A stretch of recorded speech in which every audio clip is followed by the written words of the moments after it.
A very simple dish made with mashed potatoes, cheese, onion, scallion, and of course eggs.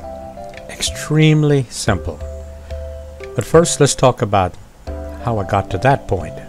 I used instant mashed potato, which is a store brand. The branded product is about 3 times the cost of the store brand. I won't say it's a health product because, as you can see from the label, there is absolutely nothing healthy about this in my opinion. But then again, I could be wrong.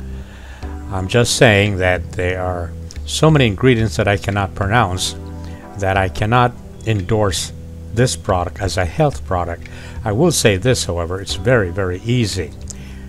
I mean, take a look at the instructions. 2 cups boiling water in a serving bowl. Then you add the pouch of potatoes. You use a fork to moisten and then let stand for 1 minute. Stir well and serve. So there you have it. So the boiling water is something that you would have done anyway because you have to have your morning tea or your morning coffee before you start your day. At least I have to have morning tea or morning coffee before I start my day. 2 cups of boiling water. Simple, right? Actually, I could have probably used 2 mugs of boiling water. Put that in a mixing bowl, just like that. Nothing complicated so far, right? As a matter of fact, there is nothing complicated at all. Once that's in the mixing bowl, all you need to do is to add the pouch, the contents of the pouch. Stir for about, well, you can see, 15, 20 seconds, and there you go. It automatically turns itself into mashed potatoes, or a product that I would say similar. Okay, don't write to me and tell me it's not mashed potatoes, okay? What I did then was to add the other ingredients. In my case, I like onions, I really do. I use the tomato, scallion, green onions. By the way, do you know that in the Navy I would eat green onions and salt all the time? I like it. So, all cut up, onions, tomato, green onions, scallion to you. The other part of this recipe, of course, I use 2 eggs, and I use Old Bay seasoning just because I did not want to use common salt. And of course I added black pepper. I think it came out okay. As usual, a little bit of coconut oil, and I added butter to it to flavor the coconut oil, because coconut oil, I think, is an oil without flavor. Then I added the ingredients, chopped up scallion, otherwise known as green onions. Correction, earlier I said that coconut oil was an oil without flavor. That's incorrect. Coconut oil has its own distinctive flavor. In my case, however, I like adding a little dab of butter to the coconut oil because it enhances the flavor, and then it gives it that buttery flavor to the coconut oil. By the way, did you know that you can use coconut oil instead of butter for all your cooking needs? Yes, you can. And it's good for you. Alright, on we go. So, everything is sauteed in the frying pan with coconut oil and butter. And from there, we get on with it, as they say. In my case, I added the egg mixture. Remember, I showed you that earlier.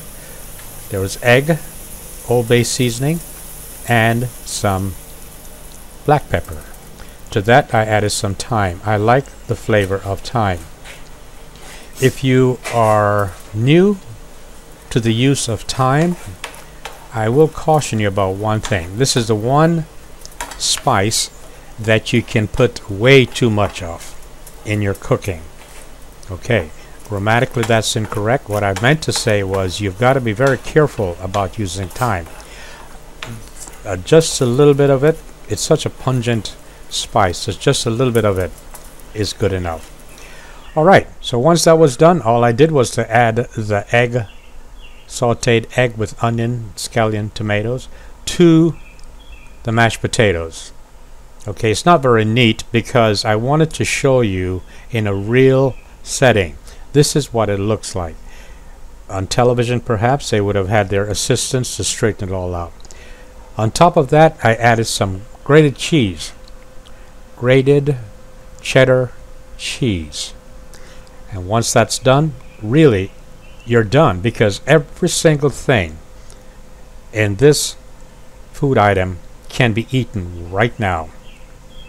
There is nothing that'll hurt you.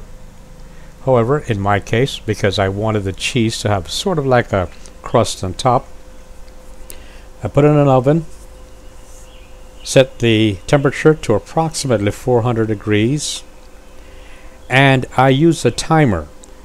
I timed it in 10-minute increments. As it turned out, 10 minutes was not enough, but what I did not want to happen, I did not want to put it in the oven, set it to 30 minutes only to have a blackened crust on top. That would not have worked for me. So 10-minute increment, the little ding will go off, and then you add more time. You add more time rather, as you see fit to do so. In the end, you have a dish, as my friend said, a dish that could probably feed a family of 4. All I can say is this: I enjoyed it. I enjoyed the simplicity of it, and I enjoyed the flavor of it, and there you have it. Don't forget to share your suggestions and comments. Thank you very much.